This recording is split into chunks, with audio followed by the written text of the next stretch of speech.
tudo bem? Estamos de volta aí com o programa Pontuando, hoje com o tema...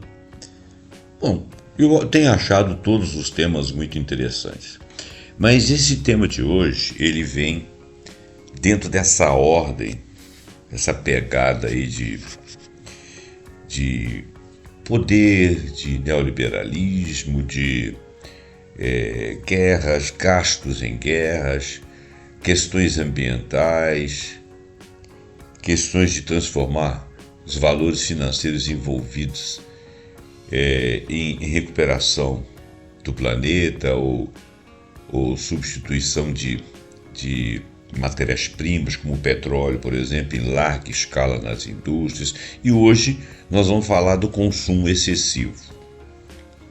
Eu acho o texto aqui vai falar da patologização do consumo.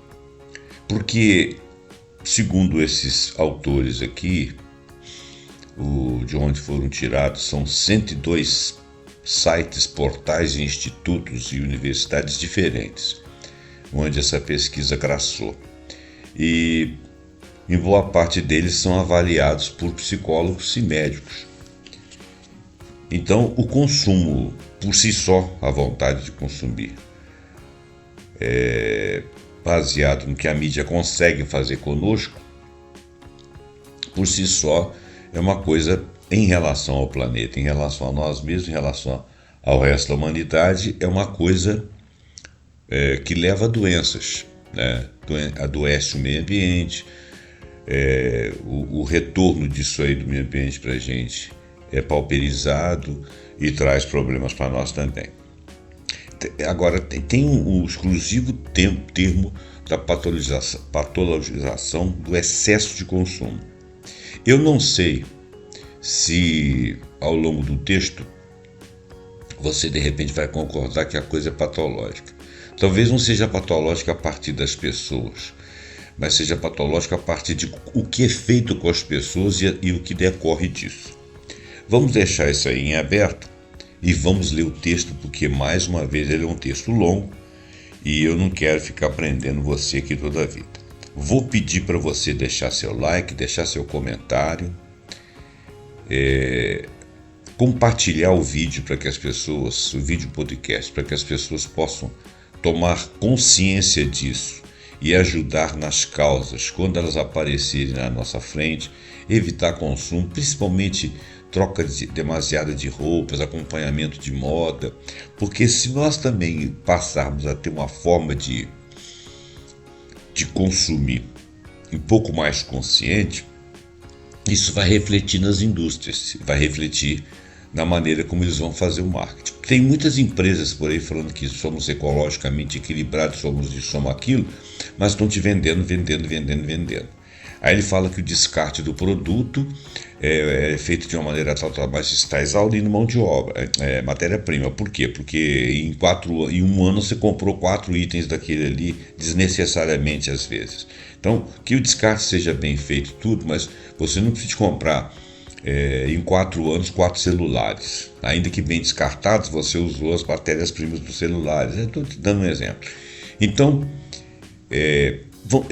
vamos ver se a gente consegue com esse texto, por isso que eu quero que você compartilhe, que as pessoas comecem a ter ideias de como que você vai fazer isso, como que movimentos que nós vamos participar. Mas aí a indústria vai vender menos, vai ter menos emprego. Olha, isso aí é um fantasma, tá? Porque quando ela vende bem, não é o funcionário que ganha, não há emprego ou desemprego em função disso. As coisas sempre se equilibram, nunca foi esse obsoletismo programado, ele nunca foi tão forte quanto é atualmente. Tudo bem que a população cresceu muito, mas também os lucros hoje em dia são exorbitantes. Eu acho que tem jeito de equilibrar isso aí. Fato é que com os lucros um pouco menores, respeitando mais o meio ambiente, criando funções para que as pessoas possam receber valores por cuidar do ambiente, você substitui muita mão de obra num lugar e leva para outro. Bom, vamos ao texto. Consumo excessivo e exaustão planetária, uma análise multidisciplinar dos impactos globais. Esse multidisciplinar aí é porque que a gente quis falar de do lado psicológico, do lado ecológico principalmente, mas também do lado psicológico, as pessoas podem se observar, do lado sociológico, porque algumas pessoas que podem estar consumindo estão criando problemas que às vezes não são dos locais onde elas vivem, então elas socializam problemas em outras regiões que não têm aquele conforto, né? Então é um lado sociológico da história. E o lado da medicina, que alguns meio ambientes aí são devastados, nós vamos falar isso no texto, em função de uso de matérias-primas que servem a vários lugares do mundo, principalmente lugares onde tem-se bastante capacidade financeira. Então, vamos lá. O consumo excessivo é um pilar central das sociedades capitalistas modernas e está impulsionando uma crise ambiental e social de proporções globais. Longe de ser um mero hábito individual, o consumo configura-se como um comportamento patológico, pelo menos a princípio, que exaure os recursos naturais do planeta, então é patológico em função disso, que você não está observando o que está fazendo, e compromete a saúde humana em múltiplas dimensões, principalmente psicológicas e algumas vezes até físicas mesmo de algumas populações. Esse ensaio argumenta que a produção em larga escala, a obsolescência programada, que hoje é extremamente usual, e a incessante busca por bens materiais, muitas vezes influenciadas por pressões sociais, com certeza sociais e midiáticas, resultam na degradação de matérias-primas essenciais, na destruição de biomas vitais, na escassez de poluição das águas e em sérios impactos na saúde física e mental das populações de várias regiões do mundo, às vezes até do próprio mundo todo. Uma compreensão holística desse fenômeno exige análise multidisciplinar. Então nós vamos integrar aqui várias perspectivas, ecologistas, psicologistas, sociologistas e de médicos, né? Então, ecologistas, sociólogos, psicólogos, médicos de várias áreas, cientistas de várias áreas, para desvendar as complexas interconexões e propor caminhos que atualmente já são urgentes para um futuro sustentável. Sociedade de consumo, os seus limites ou a sua falta de limites. Como é que a gente vai caracterizar esse consumo excessivo, ou como consumismo? O ato de consumir é fundamental para a sobrevivência humana, isso não tem nem jeito. Satisfazendo as necessidades básicas como alimentação, vestuário, abrigo. No entanto, essa necessidade intrínseca difere fundamentalmente do que se entende por consumismo. Então, uma coisa é necessitar de consumo para a satisfação de necessidades. Outra é você ter o hábito de impulso ao consumo. Desnecessariamente ou não necessariamente justificado, ou justificado por coisas que são aparentemente razoáveis. Eu preciso ser feliz, eu me sinto muito feliz quando eu faço isso, eu estou gerando emprego, e isso são desculpas. Na realidade, você está numa inércia de consumo ali para satisfazer algum tipo de descompensação que você tem. O consumismo, caracterizado pela aquisição de produtos e serviços que transcendem largamente o que é considerado essencial para a vida digna, é o que está rolando. Trata-se de um consumo exagerado e frequentemente desnecessário. Uma compra deliberada de bens dos quais os indivíduos, em geral, se forem pensar bem, não precisam. E isso está se alastrando, são muitas pessoas. Tem gente que não, só compra realmente o que precisa, até porque o salário às vezes não capital, mas fica com a pressão do consumo. Se amanhã conseguir uma graninha a mais, gasta naquilo ali. Essa distinção é crucial. O consumismo é frequentemente descrito como uma patologia, como uma perturbação mental, associada a um consumo excessivo por ser alienado, ou seja, a pessoa não pensa para fazer. Eu acredito que nem todas as pessoas estão doentes por estarem consumindo demais, porque tem as pessoas que têm aquele impulso interno, mas caracterizando, há uns tempos atrás, a gente via aquela pessoa assim que não podia ter o cartão de crédito, estava consumindo tudo, comprava mais roupa do que usava, catava tudo na rua, queria levar tudo para casa, não queria perder uma oportunidade, não queria perder uma promoção e tal. Isso é uma coisa assim patológica individual. Agora, de uma maneira geral, aceito pela sociedade um consumo demasiado, em que as pessoas não percebem que aquilo é demasiado, é de certa forma uma patologia não individual, mas social. tem que ser ressaltado que você não precisa daquilo a maior parte das vezes, né? E quando você faz uso, por exemplo, você compra muitas camisas, você vai acabar jogando muitas camisas fora. Por quê? Porque elas vão ficar, em tese, obsoletas ou vão ficar gastas, porque hoje em dia tem esse negócio de moda rápida, ela vai descorar, vai fazer, vai descosturar aqui, então você vai jogar fora aquilo. Ele é um tecido que vai voltar para o meio ambiente, com tinta, com água que está ali, para produzir tudo aquilo ali, algodão, etc. Então, o bicho pega, né? Então, acho que essa patologia a gente pode caracterizar aquela individual, que é a compulsão, da compulsão social, que seria a patologia social, que prejudica as pessoas indireta e diretamente. A incessante busca por bens materiais, que muitas vezes leva as pessoas a empregos duplos, né? Para aumentar a renda, pode resultar na negligência do lazer, do descanso, do convívio familiar, transformando o trabalho numa carga fatigante exatamente para você comprar tudo que está à sua frente. A categorização do consumo consumismo como uma patologia sugere que a sociedade moderna, ao incentivar e normalizar a aquisição desnecessária, fomenta um comportamento disfuncional que afeta o bem-estar individual e coletivo. A busca incessante de bens materiais em detrimento de uma vida equilibrada reflete uma distorção de prioridades que pode levar a um ciclo de insatisfação. Quer dizer, nós estamos vivendo uma vida perdulariamente, né? Nós estamos jogando parte do planeta, transformando parte do planeta num lixo que fica presente, prejudicando outra parte. Se o consumismo é uma patologia, então as soluções devem caminhar por serem além das meras campanhas de conscientização.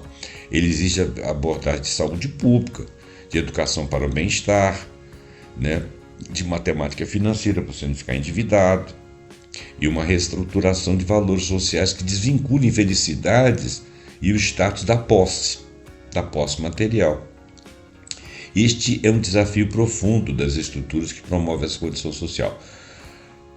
Origens e evolução da sociedade de consumo. Esse negócio de sociedade de consumo é uma coisa antiga, tem mais de 60 anos que nós estamos falando disso aí.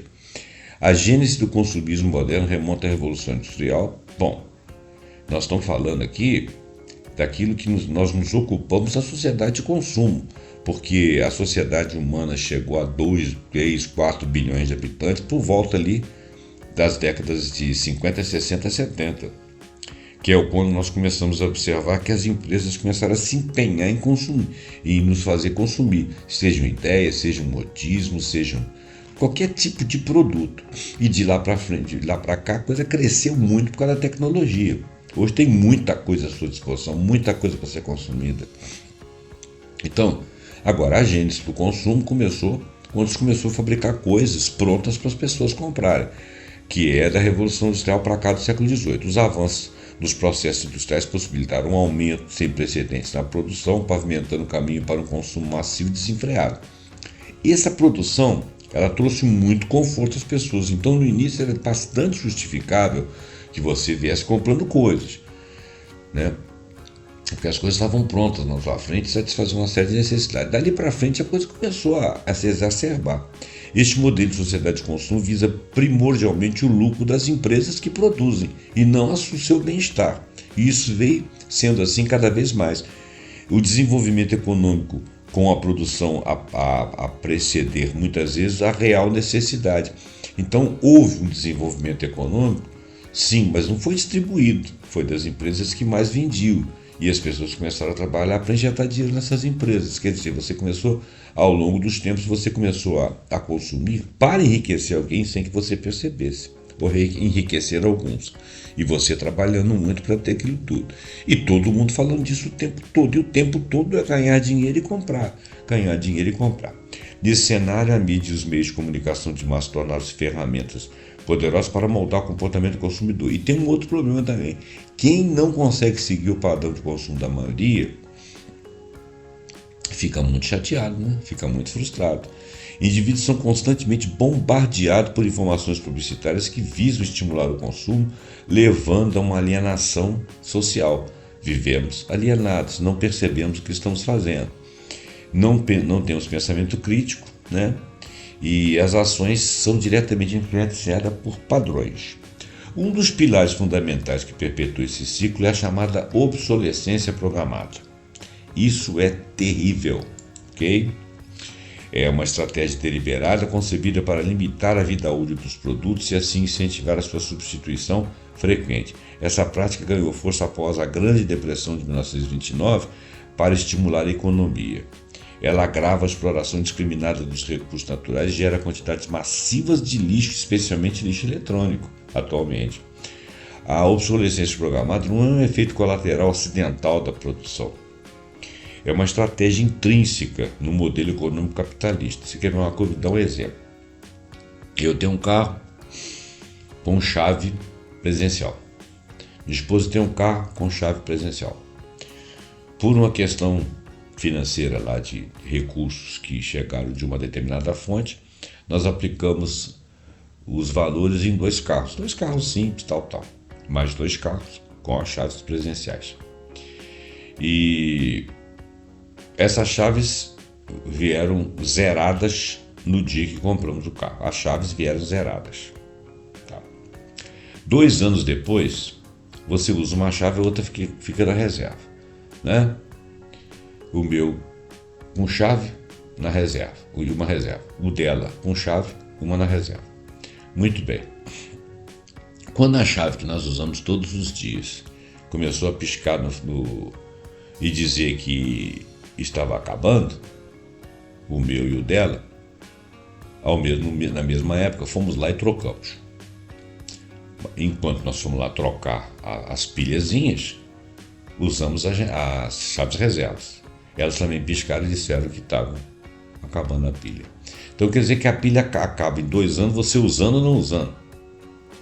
Poxa, tudo bem que você não usando ela também acabaria porque ela vai descarregando, mas o gasto de apertar o dedão lá e usar a energia dela poderia fazer com que elas acabassem em tempos diferentes. Não, elas acabam exatamente na mesma época.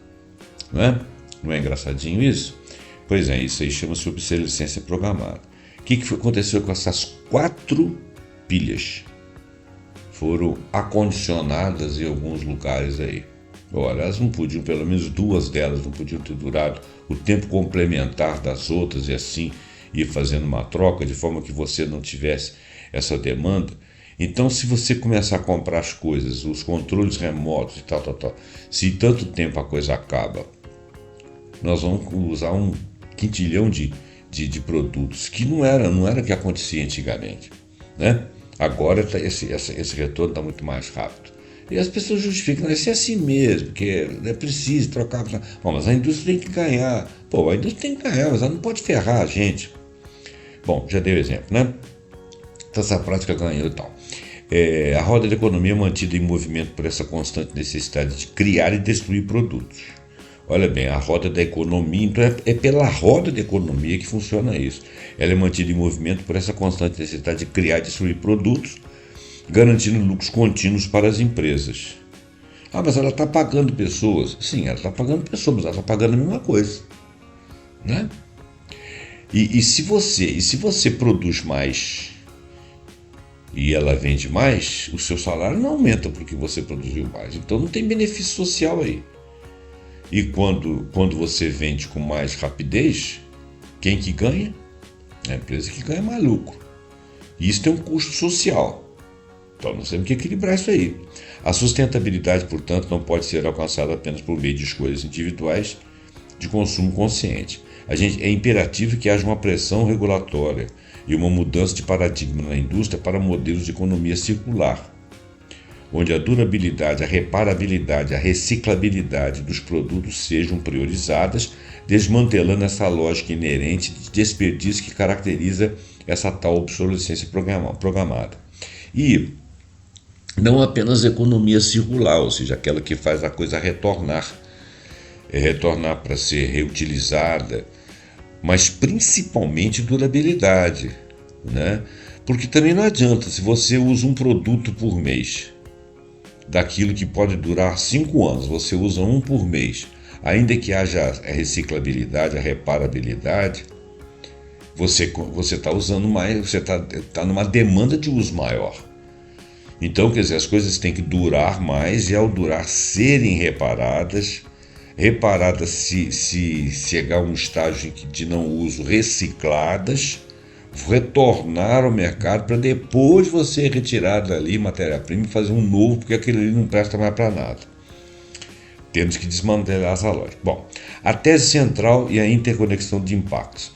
Esse relatório, esse nosso ensaio aqui, ele argumenta o consumo excessivo transcende a esfera individual, atuando como força motriz interconectada que exaure os recursos naturais do planeta e compromete a saúde humana em múltiplas dimensões. A complexidade do tema exige uma análise multidisciplinar, já falamos disso.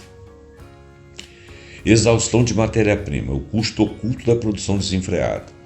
Categorias de bens e serviços que impulsionam o consumo excessivo. Na teoria econômica, um bem é definido como algo tangível que possui utilidade e satisfaz necessidades, distinguindo-se daquilo que são serviços às pessoas. Então, uma coisa é um bem de utilidade, satisfaz uma necessidade, e outra coisa é um serviço. A demanda por esses bens são coisas que você tem uma cadeia de produção, né? São físicos que você toca neles, impulsionado pelo consumo que manifesta em diversas categorias. Por exemplo, existem consumos duráveis. São produtos de vida útil prolongada. Por exemplo, eletrodoméstico, geladeira, fogão, veículos com carro, motos, móveis, né? Tem gente que fala assim, cansei desse móvel, vou mudar tudo. Pô, cansou o cacete, pô. Sabe, o negócio não serve para você sentar. Mas caiu de moda. O que caiu de moda? Tá entendendo? Coisa está dentro da tua casa, não, eu canso e tal. Faz isso, é mais isso, mais aquilo, te dá um ar, você respira, porcaria nenhuma, limpa, pronto, acabou. Não há necessidade de ficar trocando tanto assim. Eu tenho que trocar de carro porque o farol mudou, porque a linha mudou, o carro perdeu o valor, porque fizeram com que isso acontecesse. A gente falou, não, peraí, faz esse modelo aí, vamos durar isso aí pelo menos uns 10 anos desse jeitão aí, poxa, né? Porque não precisa, vai te levar no mesmo lugar. Não, mas os automóveis vão modificando, vão ficando mais úteis, mais práticos, com menos poluentes. Aonde eles forem menos poluentes, onde eles desgastarem menos o ambiente, eu calo a boca. Agora, você fica botando a opção de biriboca, chave assim, isso aqui é assim, painel assado para dizer que você está com um carro mais moderno, que você está sendo satisfeito nas suas necessidades, nada. O carro sai daqui e chega ali do mesmo jeito, com alguns confortos. E tem uns confortos que quando dá problema, puxa a vida, você fica no meio do caminho e não sabe quem resolve aquilo. Que é tudo automático e eletrônico. Pequeno você não sabe mexer e não tem a contrapartida mecânica. Não é tão bonito assim, não. Exemplos, então, inclui tudo isso que eu falei. Apesar da sua durabilidade inerente ao produto, a lógica da obsolescência também está e assegura que esses bens sejam substituídos com frequência. Não é verdade? Mas eles são bens duráveis. Então nós temos que corrigir isso aí. Bens de consumos não duráveis. Olha, isso aí são o que são? Alimentos como frutas, vegetais, bebidas, produtos de higiene pessoal são exemplos típicos, né? Você usa uma vez, não dá para usar outra vez. Você comeu, acabou. A demanda constante por esses bens exerce uma pressão contínua sobre a produção agrícola e propriamente industrial, exigindo um fluxo ininterrupto de matérias-primas, inclusive embalagens, sacos, entre outras coisas. E tem os semiduráveis. Os semiduráveis são aqueles que as pessoas mais brincam em cima deles, né? Porque, por exemplo, esse negócio de fast fashion é a moda rápida, né? Tá cheio, tá entulhado de coisa no deserto de Atacama aqui, que são roupas usadas em menos de 3, 4 meses, que vende para não sei aonde, que exporta para não sei aonde, que joga como lixo lá, as pessoas ficam lá no catando lixo, aquilo fica submetido ao sol, quando chove, não é muito próprio de chover, mas eles vão caindo, entrando pelo aquelas tintas, aqueles resíduos vão entrando para o solo dentro e vão poluindo. Então é o caso de roupas, calçados, as chamadas indústrias de fast fashion, você pode imaginar que seria uma série de coisas, colarzinho. Hoje em dia, a pessoa troca 50 óculos na vida, que não são coisas tão necessárias, são consumos acelerados. A produção em larga escala necessária para suprir essa demanda crescente por todas as categorias de bens, os duráveis e não duráveis, resulta numa extração excessiva de recursos. Recursos saem da onde? Da terra. E a terra é o quê? Finita, né? Então, existe um impacto da obsolescência programada na produção em larga escala. É uma estratégia fundamental da sociedade de consumo, concebida para limitar a vida útil dos produtos e incentivar a compra de outros. As consequências diretas dessa estratégia são vastas e são profundas, e incluem esgotamento de recursos naturais cruciais, como minérios e petróleos e água. A extração excessiva e a produção em massa leva à degradação de ecossistemas, perda irreversível de biodiversidade, porque você vai acabando com os ecossistemas. Além disso, o ciclo acelerado de fabricação e descarte gera volumes significativos de resíduos, de poluentes, que, quando descartados inadequadamente, causam severos riscos para o solo, rios e oceanos. A obsolescência programada também contribui para o aumento das emissões de gases de efeito estufa. Por quê? Porque você associa a forma daquele troço funcionar, por exemplo, com combustíveis fósseis, que vai gerar gases de estufa. Ao processo, no caso de fabricação, a produção em larga escala e a obsolescência programada gera quantidade massiva de resíduos de poluentes, e custos ambientais, com a degradação de ecossistemas e a poluição, que frequentemente são externalizados, ou seja, você produz muito aqui, assiste aquela população ali, mas todos pagam por aquele custo ali, o mundo inteiro. Quando você devasta a Amazônia, por exemplo, você está acabando com um ecossistema imenso que serve ao mundo. Então, se você produz para vender na Europa, nos Estados Unidos ou na Austrália, seja lá onde for, os problemas advindos disso aí, da perda da floresta, são problemas mundiais. Não são só para aqueles que consomem aquilo. Então, isso significa que não são totalmente arcados pelas empresas, porque quando são externalizados esses custos, o custo é de todo mundo, o benefício é de alguns. As empresas deveriam ter em si própria responsabilidade de recriar e de reestruturar aqueles ambientes. Então, isso tem que ser regulado, A busca por lucro a curto prazo ignora custos ambientais e sociais de longo prazo. E não tem ninguém ali dizendo isso para eles. E eles também não vão se apresentar para resolver. Então existe uma parcela de seres humanos que tem que ser conscientizados. Que tem que arcar com os prejuízos que fazem acontecer. E o resto, indiretamente, porque compram também. Pelo menos minimamente ter consciência. A solução, então, exige a internalização dos custos, que a empresa arque com o prejuízo que ela tem e faça a terceiros. E a implementação de políticas que incentivem a responsabilidade estendida ao produtor. Muito bem. Exemplos globais de esgotamentos de minerais, metais, combustíveis fósseis, etc. A demanda insaciável por bens de consumo impulsiona a exaustão de matéria-prima. Por exemplo, minerais e metais raros. A produção de tecnologia de dispositivos eletrônicos em constante evolução e com um ciclo de vida cada vez mais curto devido à obsolescência programada, exige a extração de minerais raros. Essa demanda resulta não apenas no esgotamento de recursos valiosos, mas também em severa degradação ambiental,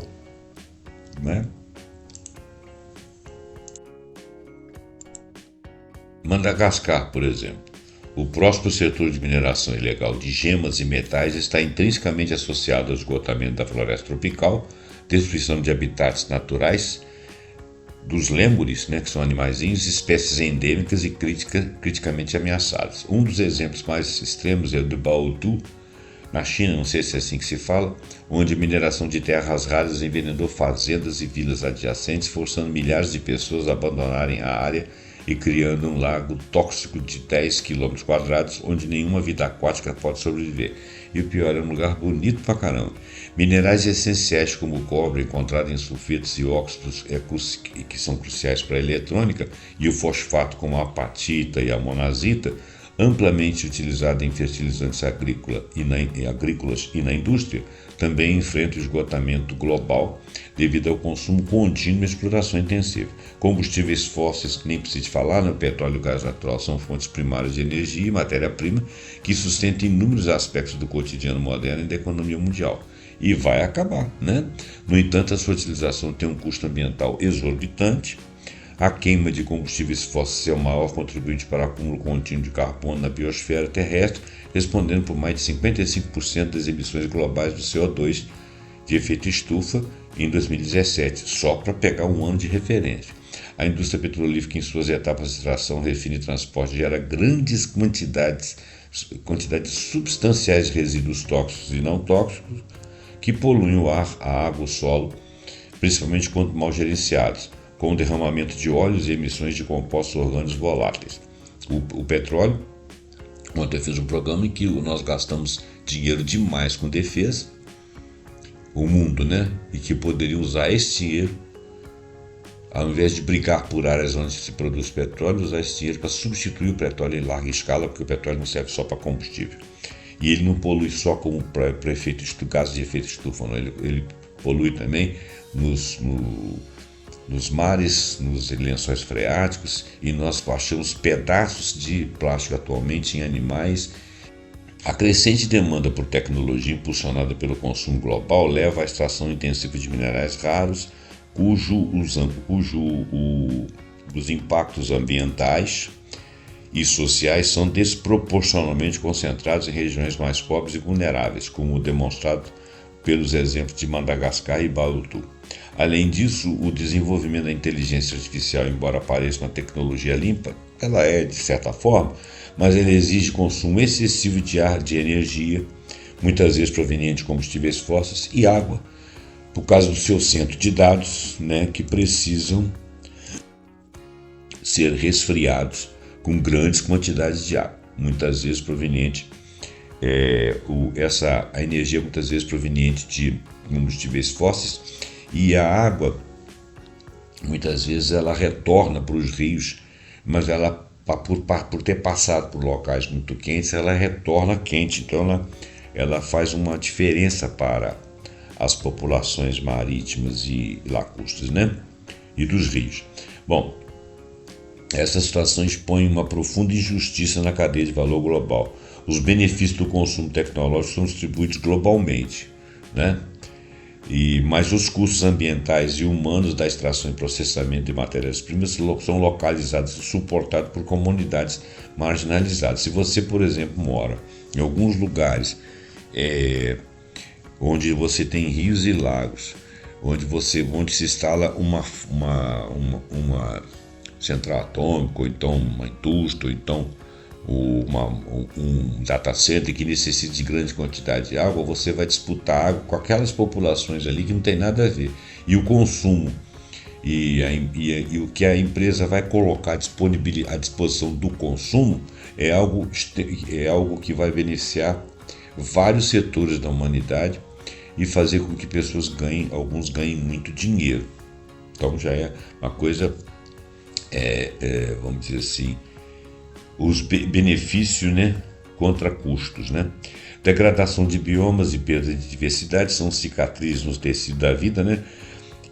Por exemplo, na agricultura, a atividade agrícola fundamental para a alimentação humana transformou-se ao longo da história, mas as suas práticas modernas têm um impacto ambiental considerável, porque a mecanização da agricultura, embora aumente a produtividade e reduza a necessidade de mão de obra, requer queima de combustível fóssil, contribuindo para a poluição atmosférica. Então, como que nós vamos fazer com a agricultura? O uso intensivo de insumos agrícolas como adubos químicos e pesticidas agrotóxicos contamina solos e água, resulta na diminuição da biodiversidade e na ocorrência de erosão e assoreamento dos rios. Agora, isso pelo menos se refere à comida, mas tudo bem, a gente come tanto ou precisa de comer tanto? Sim, até certo ponto sim. Então isso aqui, a única coisa que nós podemos pensar é como que esses produtos para a agricultura são feitos se eles são poluentes, porque o gasto de água é inerente, né? Agora, estamos gastando, por exemplo, 1 quilo de água, 1 quilo de carne para ser produzido, necessita de muita água.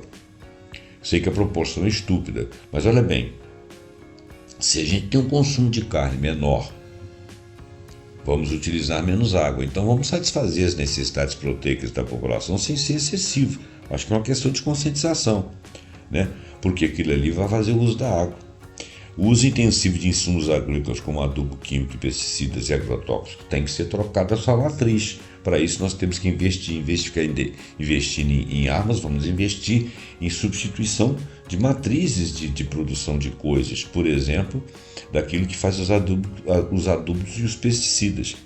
O desmatamento impulsionado pela expansão agrícola e outras atividades humanas tem consequências devastadoras para biomas cruciais.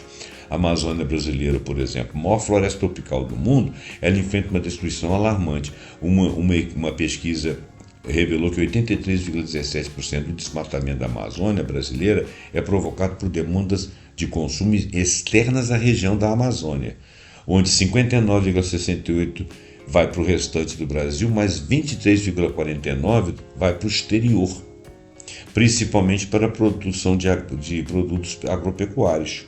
Desmata para produzir carne para vender no exterior. Agronegócio. Esta devastação contribui significativamente para mudanças de clima, intensificando eventos extremos. O Cerrado no Brasil, né? Considerando que é o berço das águas do Brasil e da América do Sul, o Cerrado é vital para abastecimento de diversas bacias hidrográficas. Sua distribuição resulta em escassez hídrica em várias cidades brasileiras. O agronegócio é apontado como o principal responsável pelo mau uso e desperdício de água no campo, inclusive através da exportação de grandes volumes de água virtual em produtos como soja, beneficiando capitais estrangeiros. A não preservação de biomas mantém e leva à expulsão de comunidades inteiras locais do campo e ao consequente inchaço das tais periferias urbanas, para onde esse pessoal que não tem lugar no campo vai, com precarização de vida nesses locais. Floresta do Congo, na África, por exemplo, a segunda maior floresta tropical do mundo, corre o risco de desaparecer até o final do século devido ao desmatamento. Este é impulsionado principalmente pela agricultura de subsistência de pequenos agricultores e pela extração ilegal de madeira, muitas vezes ligada à pobreza generalizada e à instabilidade política na região. Os dados sobre o desmatamento da Amazônia e do Cerrado explicitam uma cadeia causal direta para as escolhas de consumo, especialmente produtos agropecuários, em centros urbanos e países desenvolvidos e a destruição de biomas vitais em outras partes do mundo. O agronegócio, ao exportar produtos como soja, exporta também uma água usada, chamada água virtual, e a degradação ambiental que está associada. Ele exporta isso aí, que está agregado ao produto. Esse cenário demonstra que a responsabilidade pela degradação ambiental é global e compartilhada, transcendendo fronteiras geográficas. A mudança de padrões de consumo em nível individual e a pressão por cadeias de suprimentos mais transparentes e sustentáveis são, portanto, essenciais para mitigar esses impactos transnacionais. Certo? Agora, nós vamos falar sobre poluição plástica e seus efeitos sobre ecossistemas marinhos, né? O consumo excessivo de plástico, em particular de itens descartáveis como embalagens, representa entre 60% e 95% da poluição da marinha global. Leva a um acúmulo massivo de resíduos e a uma contaminação sem precedente dos oceanos. Essa contaminação crônica resulta numa perda significativa de biodiversidade e afeta a funcionalidade dos ecossistemas marinhos. O acúmulo de plásticos em zonas costeiras e barreiras de coral interfere nos processos naturais desses ecossistemas, afastando espécies e reduzindo a capacidade de suporte da vida marinha saudável. Microplásticos, partículas menores de 5 milímetros, são amplamente encontrados no ar, no solo, na água, em amostras biológicas globalmente, e seus efeitos a longo prazo ainda estão sob intensa investigação científica. A poluição plástica causa danos diretos e severos à vida marinha. Emaranhamento, itens como redes e linhas de pesca perdidas ou descartadas de qualquer forma no mar, se enrolam nos animais, causando estrangulamento, feridas e restrição de movimento, levando à morte. Os corais são particularmente afetados. Ingestão. Estima-se que 90% das aves marinhas e 52% das tartarugas marinhas ingerem plástico, o que pode levar à morte por inanição, pois a ingestão do plástico cria uma falsa sensação de saciedade e bloqueia o aparelho digestivo do animal. Asfixia. A poluição plástica priva corais, esponjas e animais que vivem no fundo do mar de luz, comida e oxigênio, causando morte desses organismos. A constatação de que, mesmo se o descarte plástico parasse hoje, a poluição marinha e os níveis de microplásticos mais do que dobrarão até 2050, revela a natureza de longo prazo da persistência do problema. Os microplásticos, em particular, representam uma ameaça insidiosa porque são quase invisíveis. Na realidade, eles são invisíveis. Se infiltram em todos os ecossistemas e podem bioacumular na cadeia alimentar. afetando potencialmente a própria saúde humana, não apenas dos animais. Essa realidade significa que a poluição plástica não é um problema que pode ser resolvido apenas com a interrupção do consumo, né?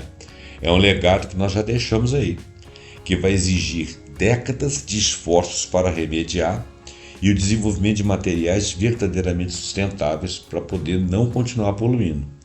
E o que é pior, descobrir técnicas de retirar esse material daí espalhado pelo mundo. A urgência reside em parar a fonte de contaminação e investir em pesquisa e tecnologia para poder lidar com o plástico já presente no ambiente para retirá-lo. Desertificação e degradação do solo. A degradação ambiental impulsionada por ações humanas como remoção da vegetação nativa, a abertura de novas áreas agropastoris e a mineração insustentável resulta na perda de qualidade dos solos e pode levar à escassez de recursos naturais. Esse processo é um ciclo vicioso, onde a perda da cobertura vegetal expõe o solo à erosão, diminuindo sua fertilidade e a capacidade de retenção de água. Na região do Sahel, na África Ocidental, quase metade das terras foi degradada por décadas devido a uma combinação de superpopulação, pastoreio excessivo, desmatamento e secas prolongadas. As consequências são severas, incluindo perda de solos agrícolas, pastagens, vegetação arbustiva e arbórea, além de uma redução drástica das reservas de água. Iniciativas como o programa Grande Muralha Verde buscam restaurar milhões de hectares dessas terras nessa região, plantando árvores e implementando práticas de gestão do solo.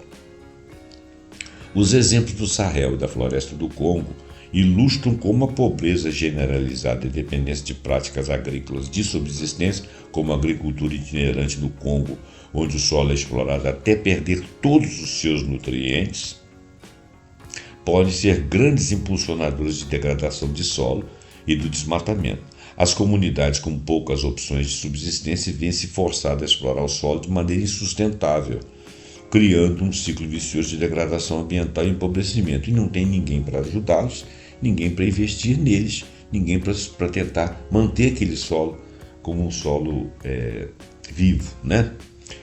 Para a vida. A solução para a desertificação e a degradação do solo em regiões vulneráveis não é puramente ambiental. Ela exige abordagens integradas que considerem as dimensões socioeconômicas, como apoio a meios de subsistência sustentáveis, educação ambiental e políticas que reduzam a pressão sobre os recursos naturais, combatendo a pobreza como um fator de degradação.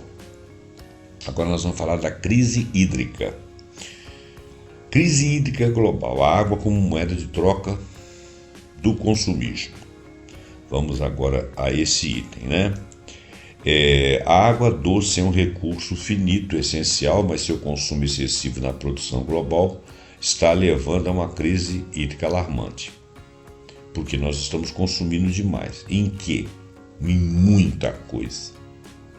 A atividade agrícola é de longe a maior consumidora de água doce, respondendo por mais da metade do consumo global. Consequentemente, o desperdício de alimentos também representa um desperdício significativo da água utilizada em sua produção. Por exemplo, a exportação de soja no Brasil significa uma exportação de imensos volumes de água mal utilizada ali para produzir a soja. A indústria em geral de uma maneira geral, a indústria as indústrias demandam grandes quantidades e volumes de água em seus processos produtivos e muitas vezes não implementam técnicas modernas de reuso, deixa a água embora do jeito que está, contribuindo para desperdício e poluição. A indústria do fast fashion, que é a tal moda rápida para rápido consumo, é um exemplo particularmente preocupante, sendo a segunda maior consumidora de água globalmente. Por quê? Todo o processo, desde o cultivo do algodão, uma cultura intensiva em água, e até o tingimento, que necessita de água para fazer o produto líquido, e a fabricação das peças é intensiva em recursos hídricos, ou seja, utilizam água. Então o conceito de água virtual é aquela água que está implícita no processo de fabricação e dali ele é exportado. É água incorporada à produção de bens e serviços. É central para compreender a invisibilidade do impacto hídrico do consumo e ao comprar uma peça de fast fashion, por exemplo, que esteja o consumidor sabendo que ele está indiretamente contribuindo para o consumo massivo de água. Da mesma forma, a exportação de produtos agrícolas como soja representa a exportação de grandes volumes de água, chamada virtual, que foi utilizada na sua produção. Esse consumo é frequentemente invisível para o consumidor no ponto da venda, o que dificulta a tomada de decisões conscientes. Então é por isso que nós estamos aqui fazendo esse vídeo falando isso com vocês. Passa isso para frente. A crise hídrica, portanto, não é apenas uma questão de escassez de água visível em rios secos, mas também de uma gestão insustentável de água embutida nos produtos. A conscientização sobre a pegada hídrica dos meios de consumo é crucial e políticas de rotulagem e incentivo a produtos com menor pegada hídrica poderiam empoderar os consumidores a fazer escolhas mais responsáveis. Poluição da água por resíduos e insumos químicos. A escassez da água potável é drasticamente agravada pela contaminação e degradação de fontes hídricas. Rios e represas são poluídos pelo lançamento de esgotos sem tratamento, resíduos industriais, agrotóxicos e lixões. Esta poluição torna os recursos hídricos impróprios para consumo, gerando um enorme desperdício, pois a água contaminada não pode, obviamente, ser utilizada para nada. O uso excessivo de fertilizantes e pesticidas na agricultura é uma fonte significativa de poluição hídrica. Esses nutrientes e químicos são arrastados pela chuva ou pela água de irrigação para rios, lagos e lençóis freáticos. A presença de altos níveis de nutriente, como nitrogênio e fósforo, pode causar o crescimento excessivo de algas, um fenômeno conhecido como eutrofização. Quando essas algas morrem e se decompõem, elas esgotam o oxigênio da água, resultando na morte em massa de peixes e outros organismos aquáticos, perturbando ecossistemas inteiros. Além disso, a água contaminada pode transportar produtos químicos, bactérias e agentes patogênicos nocivos, causando problemas gastrointestinais, respiratórios e infecções de pele em pessoas, nos humanos. A poluição da água não apenas reduz a qualidade da água disponível, ela também diminui a quantidade efetivamente utilizável para consumo humano e os ecossistemas todos. Isso cria um ciclo vicioso. Quanto mais poluída a água, menor a oferta de água potável, intensificando a crise de escassez. A solução para a crise hídrica deve ser holística, abordando não apenas a conservação e o reuso da água, mas fundamentalmente a prevenção da poluição da fonte de água. Isso implica uma revisão profunda nas práticas industriais e agrícolas, com foco nas tecnologias mais limpas e na gestão sustentável de resíduos e insumos químicos para proteger esse recurso vital. Não é? Então, quer dizer, nós temos uma série de coisas para pensar. E quanto mais você consome, mais você dificulta a solução. Escassez de água potável e desigualdade de acesso. A crise hídrica global é acentuada por uma profunda desigualdade no acesso à água potável e saneamento. Aproximadamente 1,1 bilhão de pessoas globalmente carecem de acesso à água tratada e cerca de 2,6 bilhões não possuem acesso a saneamento básico, com grande parte dessas populações residindo na África e na Ásia. Existe uma disparidade gritante no uso da água em diferentes regiões do mundo. Enquanto um europeu consome em média 200, 300 litros de água por dia, um residente em Moçambique utiliza menos de 10 litros diariamente para suas necessidades básicas. Nos Estados Unidos da América, o consumo médio são de 575 litros por dia de água por pessoa, com 50 litros apenas para dar descarga sanitária. No Brasil, apesar de nós possuirmos 13,7% da água doce mundial, 73% dessa água está concentrada na bacia amazônica, não está no país todo, deixando o restante do país desigualmente distribuído para 93% da população. Quer dizer, só 7% que tem acesso a grande quantidade de água, que mesmo assim é incorporada à produção de carne e outras coisas. A região nordeste do Brasil, por exemplo, ela detém menos de 5% da reserva de água doce. As estatísticas sobre o acesso desigual à água e aos padrões de consumo per capita revelam que a crise hídrica não é apenas problema ambiental, mas uma manifestação aguda da injustiça social, enquanto populações em países desenvolvidos desfrutam de abundância e, por vezes, desperdício, bilhões de pessoas em nações mais pobres sofrem com a escassez e a doenças relacionadas à água contaminada. Essa situação eleva a questão da água ao patamar de um direito humano fundamental. As políticas de gestão da água, portanto, devem ir além da mera conservação e reuso, focando na redução das disparidades regionais, num acesso justo e equitativo a esse recurso essencial, conforme preconizado pelos princípios da ética e da justiça ambiental. Bom, esse vídeo aqui eu vou ter que dividi-lo, né? Então nós vamos parar ele aqui agora e o próximo vídeo vai começar com esse mesmo assunto, em impacto na saúde humana, o preço do consumo das vidas das pessoas. Eu vou terminar esse vídeo aqui agora, esse podcast. Espero que você tenha gostado. Deixa seu like, deixa seu comentário, compartilhe o vídeo, né? Assine o nosso canal e até o próximo vídeo, onde nós vamos falar ainda mais sobre a questão do consumismo. Muito obrigado e até mais.